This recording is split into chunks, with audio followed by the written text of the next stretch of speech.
Ó, foi muito inteligente da sua parte me esperar, viu? Até porque nós vamos falar sobre esse dom que nos destaca das outras pessoas, a inteligência. E para medir esse grau, não é mais usado aquele tradicional teste de QI, né, que é o coeficiente de inteligência, e sim a chamada teoria das inteligências múltiplas. Então nós vamos conhecê-la melhor. E quem nos ajuda nessa é o psiquiatra Dr. Diego Tavares. Obrigado por ter vindo, Diego. Tá bom, querido? Tudo bem, obrigado pelo convite.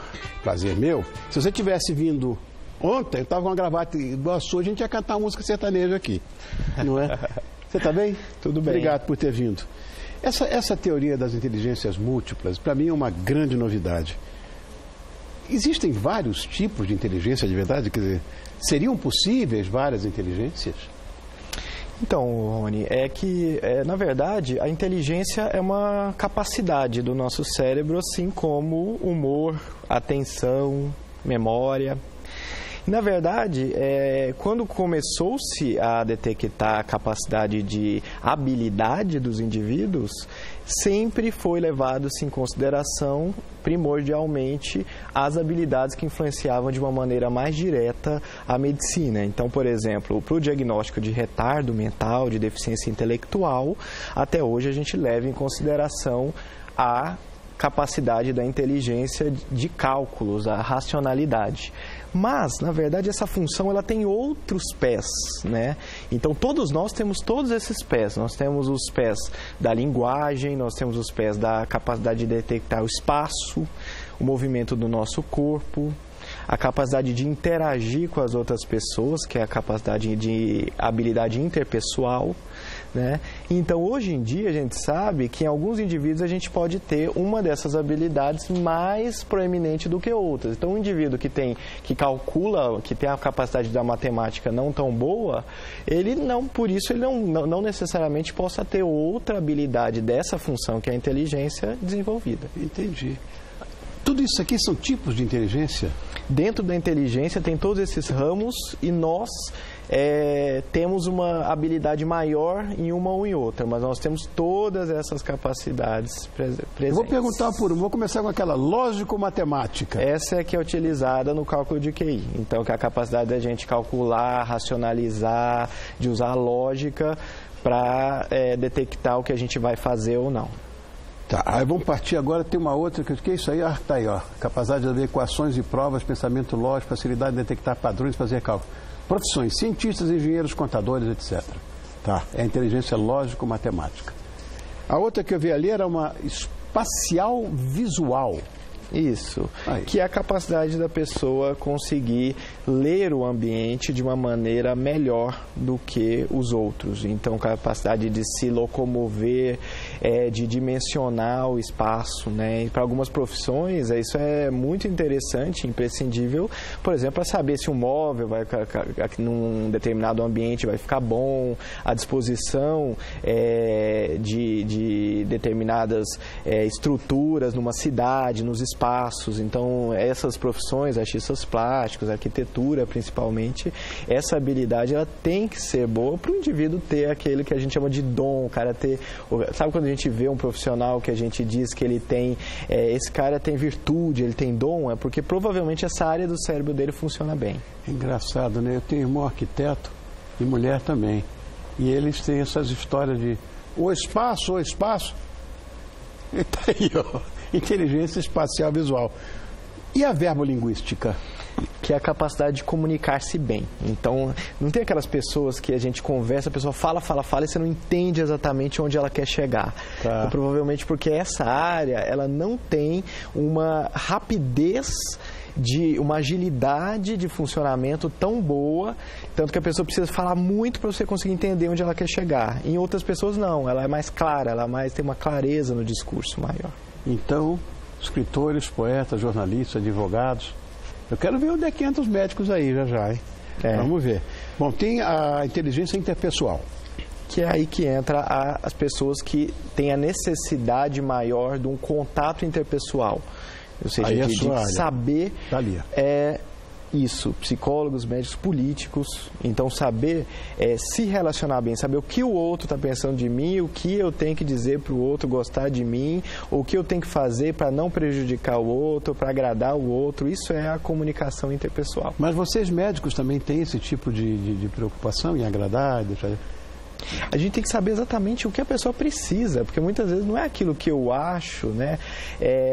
A pessoa, muitas vezes, ela vem comunicando uma queixa, mas o problema dela é outro, maior. Então, muitas vezes, no discurso, quando você está interagindo com outra pessoa, muitas vezes você tem que ler qual a necessidade em vários níveis. Então, no nível primário, que é às vezes uma queixa primária, mas às vezes tem outras motivações que estão levando para outros problemas que levam àquela queixa, né? Isso aconteceu comigo. Uma coisa, eu procurando cardiologistas e tudo, e ele disse, vou te recomendar um psiquiatra. Eu estava com transtorno de ansiedade.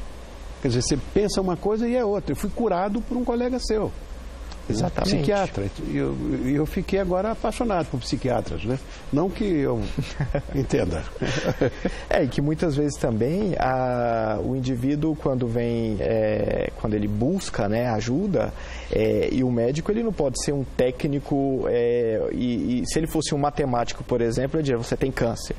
E ele viraria de costas e iria embora. Ai, que horror. Então ele tem que saber exatamente comunicar.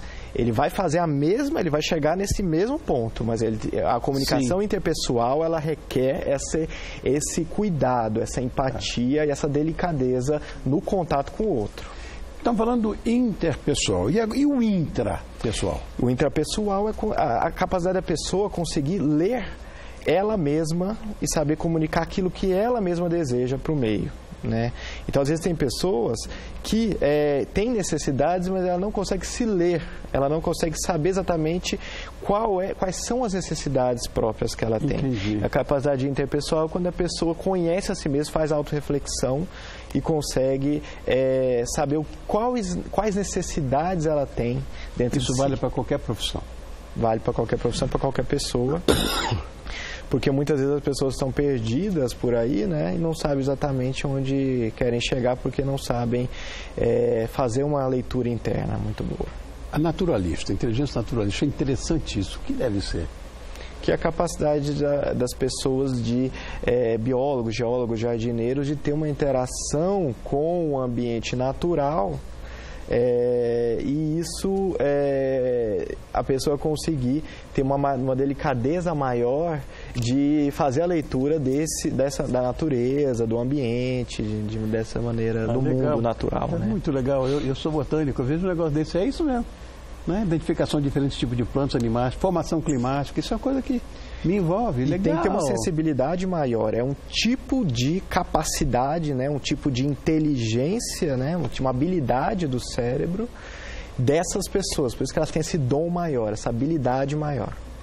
Corporal sinestésica. Corporal sinestésica de pessoas que utilizam o corpo, movimento do corpo, conseguem, através do movimento do corpo, terem um desempenho nessas estruturas. Então, não é qualquer pessoa que pode ser uma bailarina, uma boa bailarina. Então, aquelas pessoas que se destacam melhor nessas áreas conseguem ler melhor o próprio corpo, expressar-se melhor com o próprio corpo. Estou vendo ali dançarinos, atores, atletas, motoristas, etc. Bom, e tem inteligência musical. Dos músicos, dos cantores, as pessoas que têm uma facilidade maior, então têm uma capacidade maior no seu cérebro de ouvir a música, de produzir música, de saber se a música está boa, se o tom está bom.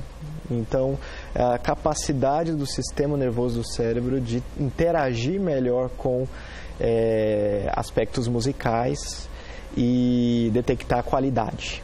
Agora, é possível que uma pessoa tenha mais de uma inteligência? Todos nós temos todas essas. Ah, tá. Isso é a teoria das inteligências múltiplas. Tá. Então, a questão é que nós somos mais hábeis em uma ou em outra. Tá. Porque essa habilidade, ela é desenvolvida ao longo da vida, ou não? Ela tem uma parte inata, que é aquela tendência de ser melhor numa parte ou em outra, Né? Por isso que um aluno que não vai tão bem na matemática, não significa que ele seja burro, por exemplo. Porque ele pode ter uma habilidade muito bem desenvolvida na música. Entendi. Quer dizer, que dependendo do tipo de inteligência de uma pessoa, a área de atuação vai ser, sei lá, influenciada. Vai ser influenciada. Para melhor ou para pior? Para melhor ou para pior. E cabe à pessoa saber aquilo que ela tem uma habilidade maior e buscar, né? Então, medir a inteligência lógica de uma pessoa não faz mais sentido, aquela história do QI e tal? Os testes de QI, né? Estão sendo modificados, não? Faz sentido do ponto de vista mais básico, porque para coisas do mundo prático, nós precisamos ter uma capacidade intelectual nessa área do cálculo e da racionalidade bem preservada, que a gente precisa fazer cálculos, a gente precisa fazer contas e tudo. Entendi. Se um indivíduo tem um problema cerebral que leva a uma deficiência intelectual nessas áreas, isso é muito básico, isso pode prejudicar esse indivíduo de pegar um ônibus, de pagar uma conta. Mas o fato de um aluno, por exemplo, na escola, ter uma dificuldade nesse aspecto, não significa necessariamente que ele não tenha outras áreas nessa mesma função, que é a inteligência, que tem todos esses pés, de se dar bem. Então, por exemplo, de ser um excelente músico, por exemplo. Entendi. Agora, quais as áreas que já adotaram ou estão adotando esses testes dessas múltiplas inteligências? Isso, assim, hoje em dia as empresas elas têm esse conhecimento, então elas sabem que aplicar um teste de cálculo, o indivíduo pode tirar 10 nos cálculos matemáticos, na hora de falar com o cliente ele vai ser extremamente estúpido, por exemplo. Então, isso pode ser extremamente ruim, por exemplo, numa empresa que requer um contato interpessoal muito alto. Ou se, por exemplo, for uma profissão que requeira áreas relacionadas a conhecimento dos espaços. A leitura do ambiente, por exemplo, na arquitetura, na engenharia e por aí vai. Né? E o que não quer dizer também que numa profissão o indivíduo possa desenvolver muitos conjuntos dessas áreas e não ficar estagnado apenas uma. Por exemplo, o engenheiro que fala, eu não converso com o cliente. Ou então um músico que não sabe conversar, não sabe ter um bom relacionamento interpessoal, que não se dá bem. Então, todo lugar que ele vai, ele é mal visto, né? Então, por exemplo, eu trabalho com transtorno de humor, com depressão, com bipolaridade. A gente vê que indivíduos que têm doenças no humor, por exemplo, indivíduos que têm bipolaridade, que têm depressão, eles têm uma baixa inteligência emocional, que é a inteligência do contato interpessoal. Entendi. Então, eles não leem bem. Então, você está rindo para mim, se eu tivesse um transtorno de humor, poderia ser, será que ele está sendo irônico? Será que ele está sendo sarcástico? Será que ele está sendo arrogante? Será que ele está com raiva de mim? A pessoa não faz tão bem essa leitura. Entendi. Então, a pessoa sabendo disso, que tem um transtorno de humor e a inteligência emocional pode não ficar tão boa, tão bem desenvolvida, ele tem que tomar cuidado ao interagir com as pessoas, porque ele pode fazer falso reconhecimento do ambiente. Muito legal. Diego, obrigado por ter vindo. Diego Tavares, psiquiatra, hoje falou dessa coisa, essa multiplicidade de inteligência que eu não tinha a menor ideia de que existissem. Obrigado mais uma vez, querido. Volte sempre. Agradeço. Obrigado.